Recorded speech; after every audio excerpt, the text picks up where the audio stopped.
Dear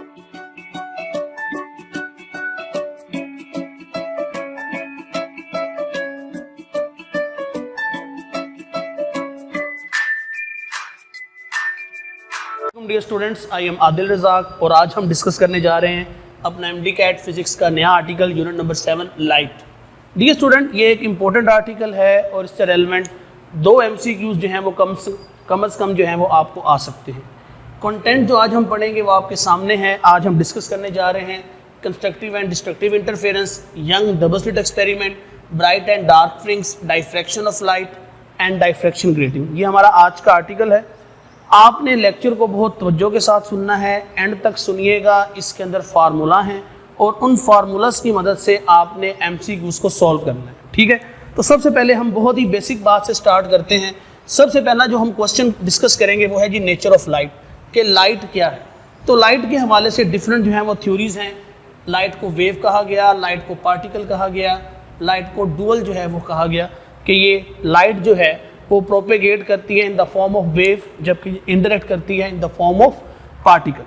हम जो चीज़ पढ़ रहे हैं ये है क्लासिकल फिजिक्स, ठीक हो गया। फर्स्ट ईयर फिजिक्स के चैप्टर नंबर 1 से लेके 18 चैप्टर तक जो हम चीज़ें पढ़ते हैं वो क्लासिकल फिजिक्स में आती हैं। और इस टाइम हम जो पढ़ रहे हैं वो लाइट को हम क्लासिकल व्यू के अंदर पढ़ेंगे। तो हम लाइट को ट्रीट करेंगे एज वेव, ओके। याद रखिएगा, अकॉर्डिंग टू क्लासिकल फिजिक्स हम लाइट को जो है, हम मैटर को, हम रेडिएशन को हम कहते हैं जी कि ये कॉन्टिन्यूस है, ये वेव लाइक इसकी प्रॉपर्टीज हैं, ठीक है। तो हम पढ़ने जा रहे हैं वेव ऑप्टिक्स, ठीक है जी। वेव ऑप्टिक्स क्या है कि हम वो लाइट की प्रॉपर्टीज पढ़ेंगे जिनमें लाइट बिहेव करती है एज वेव। उन एक्सपेरिमेंट्स को, उन फिनोमिनास को जिनमें लाइट जो है वो वेव के तौर पे एक्ट करती है। वो 3 फिनोमिना हैं। आपको पहला MCQ आ सकता है कि वो कौन से आपके पास प्रोसेस हैं, वो कौन से आपके पास फिनोमिना है जिनमें लाइट बिहेव करती है एज वेव। तो वो है जी इंटरफेरेंस, वो है डाइफ्रैक्शन, वो है पोलराइजेशन। अब इंटरफेरेंस और डाइफ्रैक्शन तो हमारे कोर्स में है, पोलराइजेशन हमारे कोर्स में नहीं है। इससे रेलेवेंट मैंने सिर्फ आपको एक बात समझानी है, वो ये है कि पोलराइजेशन जो है ये सिर्फ ट्रांसवर्स वेव्स की होती है, पोलराइजेशन लॉन्गिट्यूडनल वेव्स की नहीं होती। तो याद रखिएगा कि लाइट, ये मैंने पहले भी आपको बताया कि लाइट है तो इलेक्ट्रोमैग्नेटिक वेव, लेकिन उसकी नेचर ट्रांसवर्स है। उसकी नेचर क्या है? ट्रांसवर्स। तो इसीलिए हम कहते हैं कि ट्रांसफर वेव्स पोलराइजेशन जो है वो करती हैं, जबकि लॉन्गिट्यूडनल वेव्स जो हैं वो पोलराइजेशन की कैपेबिलिटी नहीं रखती। सबसे पहले हाइजन था जी, क्रिश्चियन हाइजन, इसने बात की कि जी लाइट जो है उसकी वेव नेचर है, लेकिन लोगों ने उसकी बात नहीं मानी क्योंकि हाइजन के पास कोई एक्सपेरिमेंटल एविडेंस नहीं था। उसने एक अपना जो है एक वेव थ्योरी दी, उसने बताया कि लाइट कैसे प्रोपेगेट करती है, डायरेक्शन ऑफ प्रोपेगेशन क्या है, लेकिन लोगों ने उसकी बात नहीं मानी क्योंकि उन दिनों जो है न्यूटन का जो कंसेप्ट था कि वो लाइट पार्टिकल है, लोग उसको ज़्यादा जो है अंडरस्टैंड करते थे, उसको समझते थे, लिहाजा किसी ने भी हाइजन की बात की तरफ जो है बिल्कुल तवज्जो नहीं दी। लेकिन लेटर ऑन जब यंग जो है 1801 में आया और उसने अपना एक एक्सपेरिमेंट किया मशहूर मारूफ, जिसको हम बोलते हैं यंग्स डबल स्लिट एक्सपेरिमेंट। तो इस एक्सपेरिमेंट से प्रूव हो गया कि लाइट वेव नेचर की, क्योंकि इंटरफेरेंस हमेशा वेव्स की होती है, पार्टिकल्स की इंटरफेरेंस नहीं हो सकती। तो फिर लोगों ने कहा कि भाई अब हम निकालते हैं हाइजन्स का काम, हम देखते हैं कि उस बंदे ने क्या बात की थी, क्योंकि अब लाइट जो वेव नेचर है वो कंफर्म हो गया है due to this phenomena known as interference. तो जब हाइजन्स का जो है दोबारा से काम निकाला गया, उसको पढ़ा गया, स्टडी किया गया, तो हाइजन्स की वेव थ्योरी के अंदर 2 इंपॉर्टेंट चीज़ें थी, एक थी वेव फ्रंट और एक थी रे ऑफ लाइट। अब सवाल ये था कि लाइट प्रोपेगेट कैसे करती है, लाइट एक जगह से दूसरी जगह कैसे जाती है, और दूसरी बात कि लाइट किस डायरेक्शन में मूव करती है। तो उसने कहा कि लाइट प्रोपेगेट करती है in the form of wave fronts, और जो आपके पास रे ऑफ लाइट है ये हमें डायरेक्शन देती है।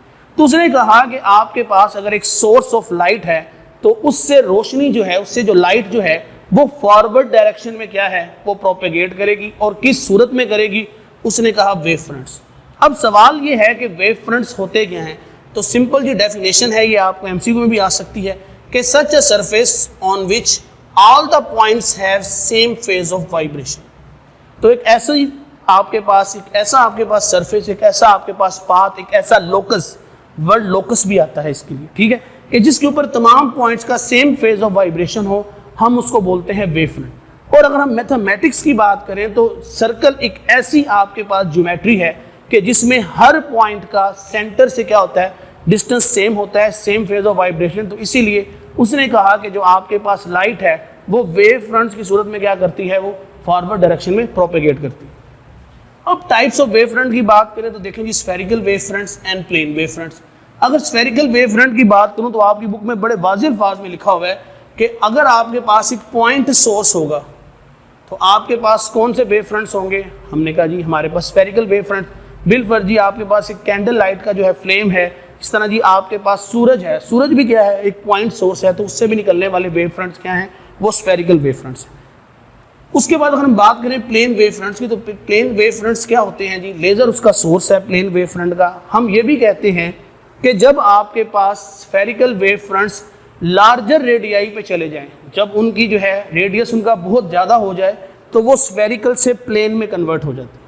अब यहाँ से बात सुनिएगा कि सूरज क्या है, एक पॉइंट सोर्स, उससे निकलने वाले वेव फ्रंट स्फेरिकल, लेकिन सूरज से ज़मीन तक का डिस्टेंस इतना ज़्यादा है कि ज़मीन तक पहुँचते पहुँचते वो spherical wave fronts plane wave fronts में तब्दील हो जाते हैं। तो बड़े वाज़ेह अल्फाज की में बुक की लाइन है क्या, कि हम तक जो वेव फ्रंट्स पहुँचते हैं सूरज के, वो प्लेन वेव फ्रंट्स हैं। ठीक है, तो याद रखिएगा कि लार्जर रेडियाई के ऊपर जो स्फेरिकल वेव फ्रंट्स हैं वो प्लेन वेव फ्रंट्स में कन्वर्ट हो जाते हैं। अब ये आपके सामने एक पॉइंट सोर्स है और ये आप देख रहे हैं कि ये आपके पास वेव फ्रंट्स हैं, ये वेव फ्रंट, ये वेव फ्रंट, ये वेव फ्रंट। अगली इंपॉर्टेंट बात ये आप देख सकते हैं, ये आपके पास प्लेन वेव फ्रंट्स। ठीक है, अब यहाँ पर मैंने कुछ स्टार लगा के जो है आपको एमसीक्यू समझाए हैं। पहला एमसीक्यू क्या है कि distance between two consecutive wave fronts. तो दो कंसेक्टिव वेव फ्रंट्स के दरमियान जो आपके पास डिस्टेंस होता है वो लैम्डा के इक्वल होता है वेवलेंथ के। ठीक है, और हम बोलते हैं C delta T after delta T time. ठीक है, तो ये जो हमारे पास हाइजन प्रिंसिपल है, इसको हम वेव थ्योरी भी बोलते हैं, इसको हम हाइजन प्रिंसिपल भी बोलते हैं। तो हम कहते हैं जो हाइजन प्रिंसिपल है ये हमें दो चीज़ें बताता है। क्या, एक तो हमें ये बताता है कि शेप ऑफ वेव फ्रंट क्या होगी, और दूसरा लोकेशन ऑफ वेव फ्रंट। तो अगली बात ये याद रखनी है कि जितने भी वेव फ्रंट्स हैं ये सब स्पीड ऑफ लाइट से ट्रैवल करते हैं, इसलिए हमने कहा सी डेल्टा टी। इसकी सिंपल सी मिसाल ये है, देखें हम कहते हैं जी हमारे पास c is equal to s is equal to C multiply by delta t. अब जो सी है वो क्या है, वो लैम्डा आ गया, तो lambda is equal to C multiply by delta T. तो बात एक ही है, तो आपने गौर से देखना है आपकी बुक में। ठीक है, दो डायग्राम्स बनी हैं, एक में उसने दो कंसेक्टिव जो वेव फ्रंट्स हैं वहाँ पे उसने लैम्डा लिखा हुआ है, और उससे नेक्स्ट पेज पे सामने करके आप देख सकते हो वहाँ पे सी डेल्टा टी लिखा हुआ है। तो बात एक ही है। ठीक है, दो तरह से पूछी जा सकती है। A line normal to wave front showing direction is called ray of light. तो ये आप देख सकते हैं कि ये जो मैंने ब्लू में बनाए हैं ये line normal to wave front है। ये आप देख सकते हैं ये जो मैंने बनाई है ये लाइंस क्या शो कर रही हैं, ये डायरेक्शन ऑफ प्रोपेगेशन शो कर रही है। तो हम बोलते हैं एक ऐसी लाइन जो वेव फ्रंट के नॉर्मल होगी और जो डायरेक्शन बताएगी उसको रे ऑफ लाइट बोलते हैं। तो यहाँ से एमसीक्यू ऐसे भी आ सकता है कि angle between ray of light and wave front is, तो आपने कहना है normal means theta is equal to 90 degree. तो ये बहुत बेसिक और जनरल बातें थी, ये आपको पता होनी चाहिए। बुक रीडिंग आप करेंगे तो ये सारे पॉइंट्स आपके क्लियर हो जाए। अच्छा, एक और चीज़ लिखी हुई है बुक में कि प्लेन वेव फ्रंट्स आप कैसे बना सकते हैं। तो उसने कहा हुआ है कि अब आपने इस बुक के अंदर जितने भी फिनोमिने हैं, जो भी इंटरफेरेंस डायफ्रैक्शन पढ़ोगे तो आपने प्लेन वेव फ्रंट्स को लेकर पढ़ना है। दूसरी बात वो कहता है कि प्लेन वेव फ्रंट्स आप कैसे बना सकते हैं। तो ये भी एमसीक्यू में आ सकता है कि अगर आप एक लाइट सोर्स को एक कन्वेक्स लेंस की फोकल लेंथ पे रख दोगे तो उससे आपके पास प्लेन वेव फ्रंट्स आ जाएंगे। क्यों? क्योंकि जब आप लाइट सोर्स को कहाँ रखते हो, फोकस पे रखते हो, तो उससे लाइट रेस पैरेलल हो जाती हैं, तो वो प्लेन वेव फ्रंट्स में कन्वर्ट हो जाएगी। तो ये मेथड है जी प्लेन वेव फ्रंट्स बनाने का। आगे चलते हैं जी इंटरफेरेंस ऑफ लाइट, जो कि जो है हमारा टॉपिक है। टू बीम ऑफ लाइट, पहली बात दो बीम ऑफ लाइट होनी चाहिए, एक नहीं, इंटरफेरेंस दो से। अगली बात monochromatic means single colour wavelength. ठीक है जी, उनकी वेवलेंथ एक होनी चाहिए। ट्रैवलिंग इन अ मीडियम, ठीक है जी, मीडियम में ट्रैवल कर रहे हैं। इन सेम डायरेक्शन, ये इंपॉर्टेंट बात है कि सेम डायरेक्शन होनी चाहिए। सुपरपोज करेंगी, क्या करेंगी, इंटरफेरेंस फिनोमिना देंगी। ठीक है, अब अगली बात क्या है कि जब इंटरफेरेंस होती है तो होगा क्या, हमने कहा जी इंटरफेरेंस में एम्पलीट्यूड ऑफ रिजल्टेंट में इंक्रीज। अब ये डिपेंड करता है कि इंटरफेरेंस किस तरह से हो रही है, बढ़ भी सकता है, डिक्रीज भी हो सकता है, और रिमेन्स कांस्टेंट भी हो सकता है। तो ये तीन तरह से आपके पास हो सकता है कि एम्पलीट्यूड बढ़ भी सकता है, एम्पलीट्यूड कम भी हो सकता है, एम्पलीट्यूड कांस्टेंट भी रह सकता है। अब ये डिपेंड करता है कि वेव्स ने किस तरह से इंटरफेरेंस किए। सम टाइम एम्पलीट्यूड बढ़ जाएगा, सम टाइम एम्पलीट्यूड कम हो जाएगा, सम टाइम एम्पलीट्यूड जो है वो कांस्टेंट रहेगा, depending upon how they interfere, how they superpose with each other. अब जी कंडीशंस क्या हैं? Condition for detectable interference book में बड़े वाज़ेह अल्फाज में लिखा हुआ है, वहीं से उसको आपने रीड आउट करना है, वहीं से आप इसको अंडरलाइन करना है। सिंपल बातें हैं कि मोनोक्रोमेटिक बीम्स होनी चाहिए, ठीक है, दो रेड, दोनों रेड हों, दोनों ब्लू हों, ठीक है, दोनों ग्रीन हो, ये नहीं कि एक रेड हो एक ब्लू हो, ऐसा नहीं हो सकता। दूसरी बात है फेस कोहेरेंस। फेस कोहेरेंस का मतलब ये है कि दोनों के दरमियान एक कांस्टेंट फेस डिफरेंस होना चाहिए। अब फेस डिफरेंस कैसे होना चाहिए ये भी उसने बुक में लिखा हुआ है, आप देख सकते हो। वो कहता है जी कि आपके पास ऐसे सोर्सेज, दो सोर्सेज की बात कर रहे हैं, ऐसे सोर्सेज कि जो रेगुलर इंटरवल के ऊपर क्या करें, क्रस्ट और ट्रफ जो हैं वो मीडियम के अंदर सेंड करें, तो उनको हम बोलेंगे कि ये क्या है, ये हमारे पास कोहेरेंट सोर्सेज हैं। अगली बात ये है कि आइडियल कोहेरेंट सोर्सेज जो हैं वो ढूंढने मुश्किल हैं, तो हम कोहेरेंट सोर्सेज खुद बनाते हैं। कैसे बनाते हैं कि हम एक लाइट सोर्स लेते हैं, उसके आगे हम डबल स्लिट रख देते हैं या हम 2 होल्स रख देते हैं, तो एक सिंगल वेव फ्रंट 2 हिस्सों में कन्वर्ट हो जाता है। मिसाल के तौर पर ये एक आपके पास वेव फ्रंट है, ठीक है जी। अब ये एक वेव फ्रंट अगर डबल स्लिट के आगे आप रख देंगे तो एक वेव फ्रंट 2 हिस्सों में तकसीम हो जाएगा, बिलफर्ज जी ये ऐसे हो गया। तो अब ये चूँकि एक का ही हिस्सा है तो हमने कहा जी ये दोनों क्या होंगे, ये दोनों कोहेरेंट होंगे, इन दोनों के दरमियान एक कांस्टेंट फेस डिफरेंस होगा। अगली बात इंपॉर्टेंट वो ये है कि face coherence is more important. याद रखिएगा कि इंटरफेरेंस में फेस कोहेरेंस बहुत ही ज़्यादा इंपॉर्टेंट है। क्यों? क्योंकि वंस अगेन बुक की लाइन, आपने बुक की लाइंस को पकड़ना है। बुक में लिखा हुआ है बड़े वाज़ेह अल्फाज में कि जो लाइट की इमिशन है ना, ये बहुत रैंडम होती है। तो रैंडम इमिशन की वजह से क्या होता है, फेस कोहेरेंस मेट नहीं हो पाता। तो जब फेस कोहेरेंस मेट नहीं हो पाएगा तो इंटरफेरेंस भी नहीं होगी, ठीक है। ये एमसीक्यूज ऐसे भी आते हैं कि गाड़ी की 2 हेडलाइट्स हैं तो वो इंटरफेरेंस कर सकती हैं, तो हम कहते हैं जी वो पार्शियल इंटरफेरेंस करेंगी। क्यों? क्योंकि 2 हेडलाइट्स हैं तो उनसे जो लाइट की इमिशन है, हमें इस बारे में कंफर्म नहीं है कि वो कांस्टेंट रेट है या नहीं है, तो हम इसीलिए कहते हैं कि पार्शियल इंटरफेरेंस, ठीक है। तो आपने ये बात याद रखनी है कि इंटरफेरेंस में जो फेस कोहेरेंस है इसकी ज़्यादा अहमियत है। फिर हम बात करें जी अगर इंटरफेरेंस की टाइप थी तो इंटरफेरेंस 2 तरह की है। एक है कंस्ट्रक्टिव इंटरफेरेंस, उसमें क्या होता है कि जी आपके पास एक वेव का क्रस्ट अगर दूसरे वेव के क्रस्ट के ऊपर गिरे या एक वेव का ट्रफ दूसरी वेव के ट्रफ के ऊपर गिरे, ये आप देख सकते हो। एक वेव है, इसका एम्पलीट्यूड A1 है, इसका एम्पलीट्यूड A2 है, ये क्रस्ट पे क्रस्ट गिर रहा है, ट्रफ पे ट्रफ गिर रहा है। तो जब इस तरह से 2 वेव सुपरपोज करेंगे तो क्या होगा, resultant amplitude becomes greater. Resultant का एम्पलीट्यूड जो है वो ग्रेटर हो जाएगा, बढ़ जाएगा। ये आप देख सकते हो कि इसका एम्पलीट्यूड इन दोनों से ज़्यादा है। In case of light maximize produce, तो अगर साउंड वेव्स कंस्ट्रक्टिव इंटरफेरेंस करेंगी तो आवाज़ ज़्यादा सुनाई देगी, लेकिन अगर लाइट वेव्स इंटरफेरेंस करेंगी तो मैक्सिमम प्रोड्यूस होगा। हमने कहा ब्राइट फ्रिंग आएगी आपके पास, तो उस ब्राइट फ्रिंग को हम बोलते हैं मैक्सिमम, ठीक है जी। ये इंपॉर्टेंट बात है। उसके बाद जी ये आपके पास रिजल्टेंट एम्पलीट्यूड का फार्मूला आ गया। अब इस रिजल्टेंट एम्पलीट्यूड में देखिएगा जो थीटा है ये है बिटवीन 2 वेव्स। याद रखिएगा ये जो कॉस थीटा है इसमें जो एंगल है, अब इस एंगल पे डिपेंडेंस है कि ये एम्पलीट्यूड को कैसे इंक्रीज डिक्रीज या रिमेन्स कांस्टेंट करेगा। और ये आपके पास आ गया जी इंटेंसिटी का फार्मूला। इंटेंसिटी जो है एम्पलीट्यूड के स्क्वायर के डायरेक्टली प्रोपोर्शनल, एम्पलीट्यूड जो है इनवर्सली प्रोपोर्शनल टू डिस्टेंस। आप देख सकते हैं 1/r²। तो जो आपके पास डिस्टेंस बढ़ेगा लाइट की इंटेंसिटी कम होती जाती है। 3 केस मैंने यहाँ पे डिस्कस किए हैं। पहला केस कौन सा है कि अगर दोनों वेव्स के दरमियान एंगल है 0 डिग्री। अगर एंगल 0 डिग्री है तो आपके पास रिजल्टेंट आएगा मैक्सिमम। सिंपल A1 + A2 आपने कर देना है, ठीक है। मिसाल के तौर पे उसने कहा जी एक वेव का एम्पलीट्यूड 3 यूनिट्स है, दूसरे का एम्पलीट्यूड 4 यूनिट्स है, तो बताएं जी रिजल्टेंट जब उनके दरमियान एंगल 0 डिग्री हो तो आपने कहना है जी A1 + A2। अगर एंगल 90 है तो रिजल्टेंट एम्पलीट्यूड इस फार्मूले से आएगा, ठीक है। अगली इंपॉर्टेंट बात सबसे ज़्यादा, in case of theta is equal to 120 degree, अगर 2 वेव्स इस तरह से सुपर इम्पोज करें कि उनके दरमियान एंगल 120 डिग्री आ जाए तो हम कहते हैं कि अब रिजल्टेंट ना बढ़ेगा ना कम रहेगा, बल्कि रिजल्टेंट जो है वो क्या रहेगा, वो कांस्टेंट रहेगा। AR should be equal to A1 equal to A2। यही बात मैंने यहाँ डिस्कस की कि एम्पलीट्यूड बढ़ भी सकता है, एम्पलीट्यूड कम भी हो सकता है और एम्पलीट्यूड कांस्टेंट भी रह सकता है। तो किस पे डिपेंडेंस है, वो थीटा पे डिपेंडेंस है, ठीक है। उसके बाद आ जाएंगे आप डिस्ट्रक्टिव इंटरफेरेंस पे। डिस्ट्रक्टिव इंटरफेरेंस में क्या है कि एक वेव का ट्रफ पहली वेव के क्रस्ट पे गिरे या आपके पास क्रस्ट जो है वो ट्रफ पे गिरेगी। आप देख सकते हो 2 वेव्स हैं, A1 A2 इनके एम्पलीट्यूड हैं। यहाँ पे क्या हो रहा है, यहाँ पे क्रस्ट जो है वो ट्रफ पे गिर रहा है और ट्रफ जो है वो क्रस्ट पे गिर रहा है। Got it. अब यहाँ पे क्या होगा जी, अगली इंपॉर्टेंट बात क्या है कि resultant amplitude becomes minimum. Resultant जो एम्पलीट्यूड है वो मिनिमम हो जाएगा। ये आप देख भी सकते हो कि रिजल्टेंट एम्पलीट्यूड क्या हो गया, कम हो गया। अच्छा, अब यहाँ पे बच्चे कहते हैं जी रिजल्टेंट एम्पलीट्यूड 0 होना चाहिए। हाँ, रिजल्टेंट एम्पलीट्यूड 0 होगा।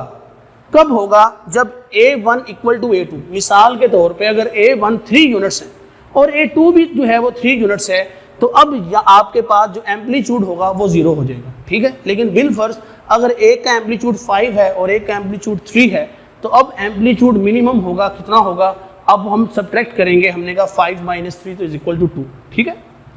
इन case of light waves minimize produce, तो यहाँ पे डार्क फ्रिंज आएगी तो मिनिमा प्रोड्यूस होगा, तो मिनिमा मींस डार्क फ्रिंज। ठीक है। अब यहाँ पर जो रिजल्टेंट है उसका आप फार्मूला देख सकते हैं, सेम वही चीज़ है लेकिन सिंपल इसके अंदर एक जो है वो तब्दीली आई। अब यहाँ पे माइनस आ गया है, A1 का square plus A2 square minus 2 A1 A2 cos theta whole under root. इस तरह जी इंटेंसिटी उसके अंदर भी आप देखें यहाँ पे माइनस आ गया है, वही फार्मूला है। अब अगर एंगल 180 डिग्री होता है, ठीक है, 180 डिग्री का मतलब होता है आउट ऑफ फेज होना। अगर 180 डिग्री है इसके दरमियान एंगल, तो आपके पास जो रिजल्टेंट है वो मिनिमम आएगा। सिंपल कैसे आएगा, A1 माइनस A2। ठीक है, और अगर आपके पास A1 इक्वल टू A2 है तो रिजल्टेंट क्या आएगा, 0 आ सकता है। अब अगली बात, हमने जितना पढ़ा है इससे रेलेवेंट सवाल कैसे आएगा, तो सवाल आ सकते हैं 3 तरह के।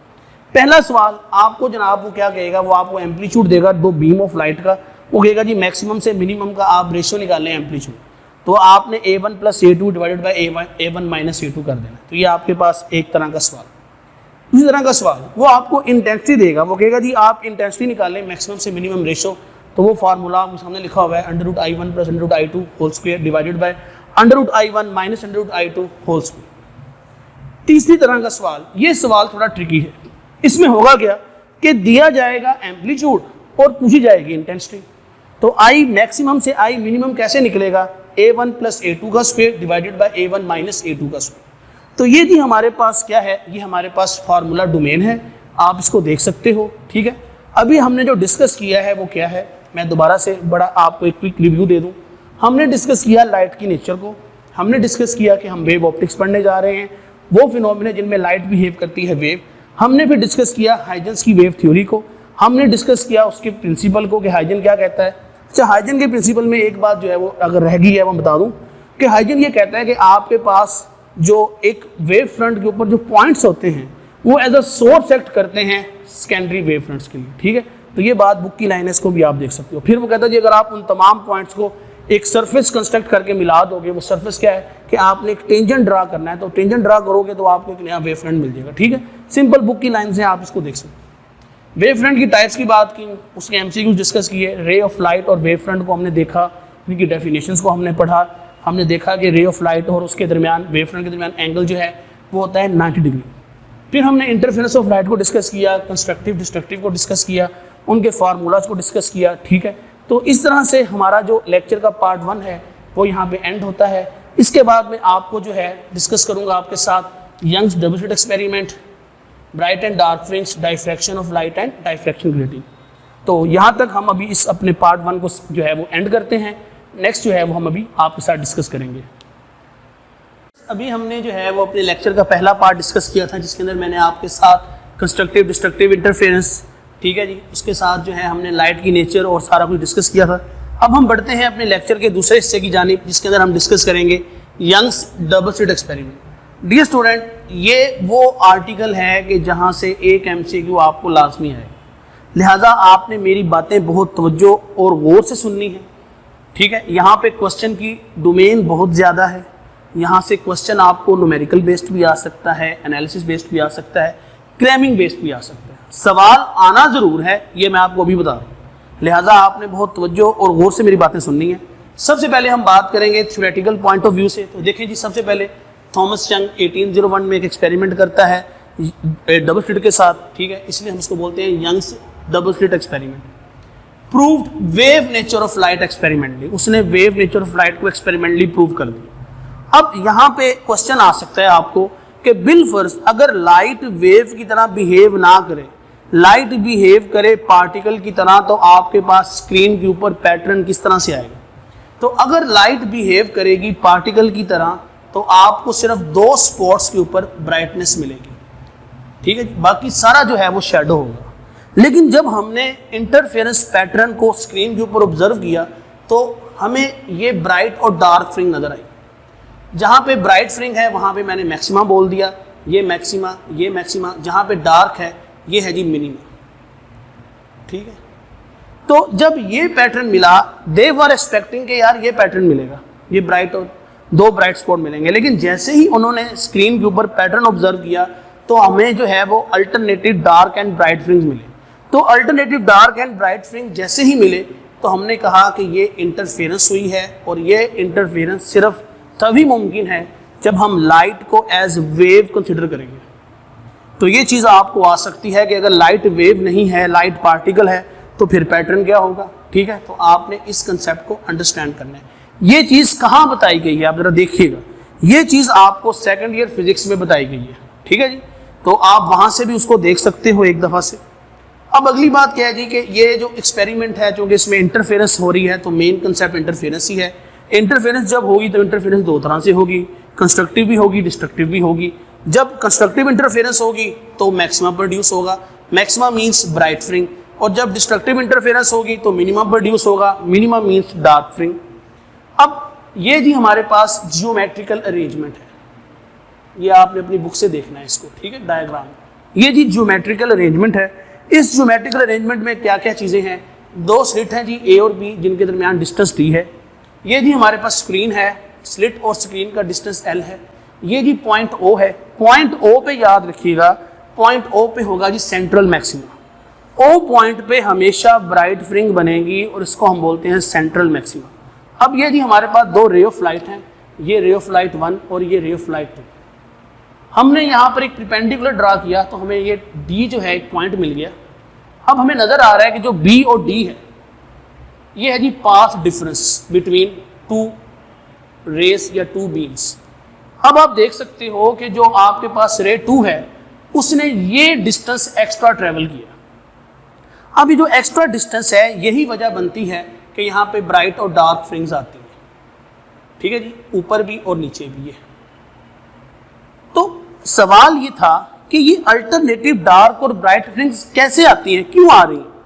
तो उसका सिंपल और आसान जवाब ये है कि हर इंस्टेंट पे वेव्स के दरमियान जो डिस्टेंस है, जो पाथ डिफरेंस है, वो चेंज होता है, और वो जो पाथ डिफरेंस है वो कंट्रोल कर रहा है कि किस पॉइंट पे अब कंस्ट्रक्टिव इंटरफेरेंस होनी है और किस पॉइंट पे डिस्ट्रक्टिव। तो यही वजह है कि आपको स्क्रीन के ऊपर जो है series of dark and bright fringes मिलेंगे, ठीक है। अब हमने कहा जी बीडी जो है वो पाथ डिफरेंस आ गया।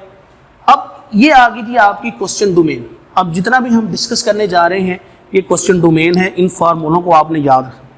पहली जो इंपॉर्टेंट चीज़ हम पढ़ने जा रहे हैं वो जी condition for maxima. Maxima means constructive interference कब होगी, क्यों होगी? तो हमने कहा जी जब भी 2 रेस के दरमियान path difference integral multiple of wavelength होगा तो हमारे पास कंस्ट्रक्टिव इंटरफेरेंस आएगी, वेयर एम इज ऑर्डर 0 1 2 3। हमने कहा जी ये कंस्ट्रक्टिव इंटरफेरेंस का फार्मूला है। यहाँ से आपको MCQ आ सकता। अब तक पास्ट पेपर्स के अंदर इस फार्मूले से रेलेवेंट 4 से 5 दफ़ा सवाल आ चुके हैं, ठीक है। उसके बाद जो अगली इंपॉर्टेंट चीज़ है वो जी condition for minima. Minima means dark fringe कब बनेगी ये। तो हमने कहा जी कंडीशन फॉर मिनिमा क्या है, d sin theta is equal to m+1/2 lambda, जबकि आपके पास m की वैल्यू 0 1 2 3 है, ये आप देख सकते हो। तो ये आपके पास आ जाएगा जी मिनिमा के लिए। अगली इंपॉर्टेंट बात, ये बात समझनी है, ये है जी हमारे पास O पॉइंट। O पॉइंट क्या है, ये है जी सेंट्रल मैक्सिमा। अब सेंट्रल मैक्सिमा से हम देखने जा रहे हैं बिलफर्ज इस पॉइंट P के ऊपर। हमने कहा जी अगर ब्राइट फ्रिंग बनती है तो इस O से इस P के दरमियान कितना जो है वो गैप होगा, कितनी जो है वो आपके पास डिस्टेंस होगा। तो इसलिए हमने कहा distance of bright फ्रिंग from central maxima. तो ये जी उसका फार्मूला है, डेरिवेशन की जरूरत नहीं है, सिंपल फार्मूला याद रखना है।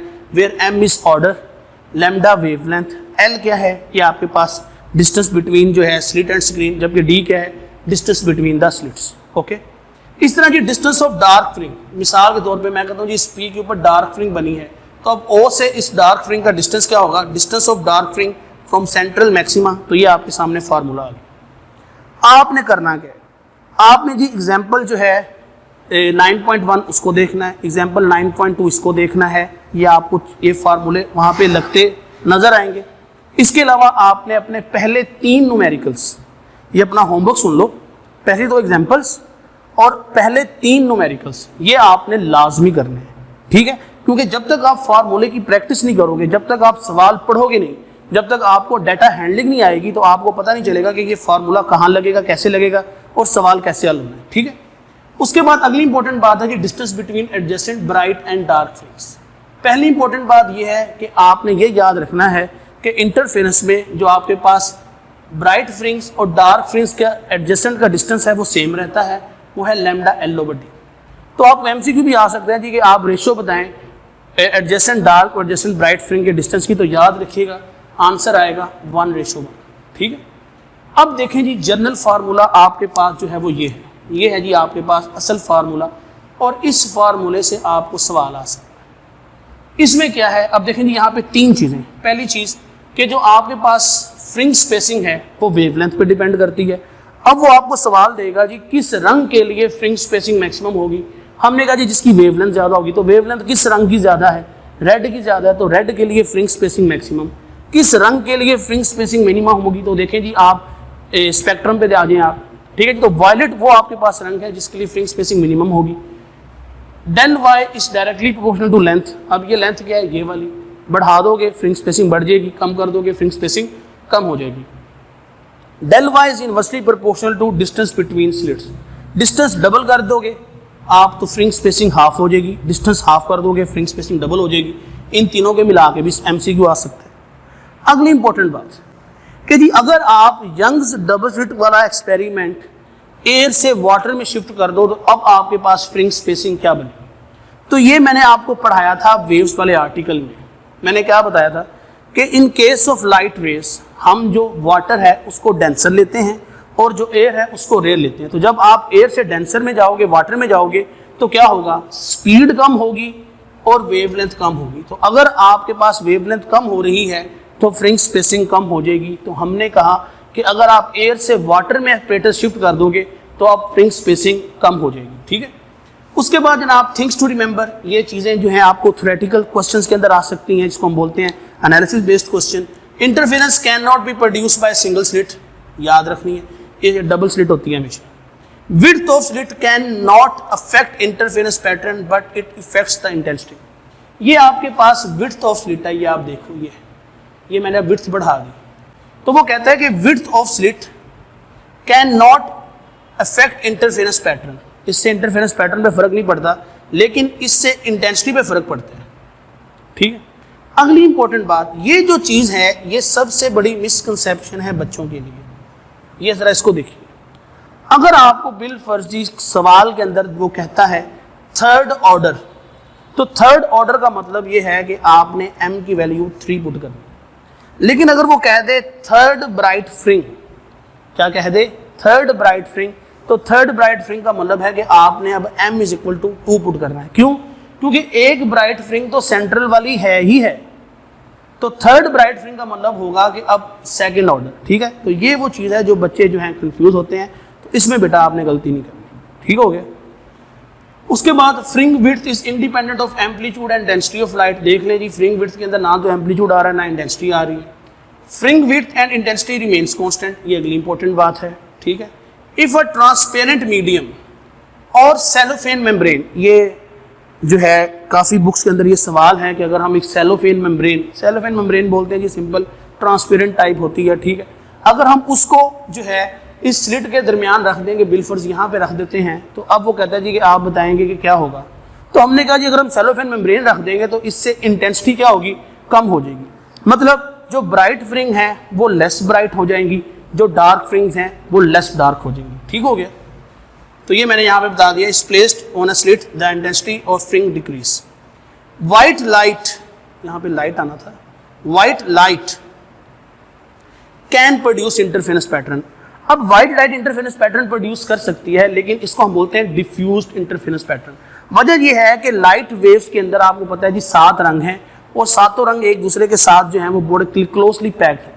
तो यही वजह है कि इंटरफेरेंस पैटर्न को ऑब्जर्व करना थोड़ा मुश्किल है, लेकिन इंटरफेरेंस होती जरूर है व्हाइट लाइट से, ठीक है। अब व्हाइट लाइट में इंटरफेरेंस कैसे होती है कि रेड रेड से करता है, ब्लू ब्लू से करता है, ग्रीन ग्रीन से करता है, ठीक है। तो इंटरफेरेंस जो है वो व्हाइट लाइट से आपको मिल सकती है। अब अगला एमसीक्यूज के अगर व्हाइट लाइट से इंटरफेरेंस होगी तो फिर पैटर्न क्या होगा, तो हम कहते हैं कि सेंट्रल जो स्पॉट है वो क्या होगा, वो ब्राइट होगा, और उसके बाद जो है सेंट्रल स्पॉट से पहला जो आपके पास रंग बनेगा वो वायलेट बनेगा, और इस तरह रेनबो पैटर्न लाइक एंड पे कौन सा रंग आ जाएगा, एंड पे आ जाएगा आपके पास रेड कलर, ठीक है। तो इस तरह से व्हाइट लाइट का जो है वो इंटरफेरेंस पैटर्न होगा। अगली बात क्या है जनाब, नंबर ऑफ ब्राइट फ्रिंग्स। ये बहुत इंपॉर्टेंट एमसीक्यू है। इसका फार्मूला होता है 2m+1, जबकि m ऑर्डर है। बिल फर्ज जी हमारे पास थर्ड ऑर्डर है, तो थर्ड ऑर्डर के अंदर आपके पास कितनी ब्राइट फ्रिंग होंगी, तो देखिए 2 × 3 6, 6 + 1 7। हमने कहा जी 7। अब 7 कैसे, हमने कहा जी सेंट्रल तो ब्राइट होगी ही होगी, ठीक है। 3 इससे ऊपर 3 इससे नीचे, तो ऊपर 3 नीचे 3 6, दरमियान वाली ब्राइट 7, तो हमने कहा जी 7 ब्राइट फ्रिंग्स आपके पास हो। तो ये फार्मूला याद है। उसके बाद ये एक और फार्मूला डिस्कस किया मैंने डेल वाई, कि बिल फर्ज मैं आपसे कहता हूं जी कि ये जो मेरे पास है, ठीक है जी, इसकी मैं आपको देता हूं लेंथ, ठीक है जी, स्क्रीन साइज में आपको दे देता हूं, और मैं आपको नंबर ऑफ फ्रिंग्स देता हूं। मैं कहता हूं जी बिल फर्ज स्क्रीन साइज है जी 10 सेंटीमीटर, और उसके अंदर जो एक फ्रिंग है उसका साइज है 2 सेंटीमीटर। तो बताओ यहाँ पर आपके पास टोटल जो आपके पास है उनके दरमियान जो नंबर ऑफ फ्रिंग्स में स्क्रीन साइज मैंने कहा जी बिल फर्ज है 10 सेंटीमीटर, ये देखें जी 10। मैंने कहा जी नंबर ऑफ फ्रिंग्स जो हैं बिल फर्ज वो हैं 5। तो अब आपने एक फ्रिंग की स्पेसिंग बतानी है, तो 10 / 5 करेंगे तो 2 आ जाएगा। तो आपने कहा जी कि अब जो 2 सेंटीमीटर है वो आपके पास क्या है, वो आपके पास एक फ्रिंग की स्पेसिंग, ठीक है। तो ये सवाल भी आ सकता है। डायफ्रैक्शन पे आते हैं। डायफ्रैक्शन बहुत मुख्तसर है, इतना लंबा चौड़ा काम नहीं है इसके अंदर। पहली इंपॉर्टेंट बात कि bending of light around corners एक स्लिट से होती है, डबल से नहीं होती, ठीक है। एक स्लिट के साथ आपके पास जो है डायफ्रैक्शन होती है। डायफ्रैक्शन के लिए इंपॉर्टेंट 3 कंसेप्ट कि slit spacing should be equal और less than wavelength of light. This is the most important MCQ, most important MCQ. उसके बाद जो हम पढ़ने जा रहे हैं वो है डायफ्रैक्शन ग्रेटिंग। डायफ्रैक्शन ग्रेटिंग क्या होती है, एक स्लिट है जिसकी लेंथ L है, इसके ऊपर n number of lines mechanically rule की हुई हैं, उनके दरमियान जो डिस्टेंस है वो d होता है, ठीक है, मामूली सा, ठीक है। इसको हम बोलते हैं ग्रेटिंग एलिमेंट। तो ग्रेटिंग एलिमेंट का फार्मूला बहुत अहम है, यही आना होता है। तो ये होता है d = L/n, ठीक है। उसके बाद टिपिकल डायफ्रैक्शन ग्रेटिंग जो है इसके ऊपर होती हैं 400 to 5000 लाइंस पर सेंटीमीटर। ये एमसीक्यू है, बुक की लाइन देख सकते हो। 1/n हैज नो यूनिट, तो याद रखिएगा n जो है वो नंबर है, तो 1/n has no units, got it. उसके बाद सिंगल स्लिट का फार्मूला है d sin θ = n लैम्डा, ये आपको आना चाहिए। डायफ्रैक्शन ग्रेटिंग के लिए d sin θ = n लैम्डा, यहाँ पे d को सिंबल आप रिप्लेस कर सकते हो L/n से, तो L/n sin θ = n लैम्डा हो जाएगा, where n is order. Maximum के लिए हम 90 डिग्री एंगल लेते हैं, याद रखिएगा। मैक्सिमम ऑर्डर के लिए एंगल क्या होना चाहिए, हमने कहा 90 डिग्री। उसके बाद ब्रैग्स इक्वेशन है। ब्रैग्स इक्वेशन कहाँ इस्तेमाल होती है, ये जनाब साहब क्रिस्टल स्ट्रक्चर को स्टडी करने के लिए, वो क्या होती है 2d sin θ = n लैम्डा। तो डियर स्टूडेंट, ये था जी हमारा आज का लेक्चर, जिसके अंदर हमने जो है अपने जो है आर्टिकल्स को डिस्कस किया है। मैं उम्मीद करूंगा कि आप इस लेक्चर को समझोगे, अंडरस्टैंड करोगे। कोई भी क्वेश्चन पूछना हो आप मुझसे डिस्कस कर सकते हो। आज के लिए इतना इनफ है, अपना ख्याल रखिएगा। Thank you very much.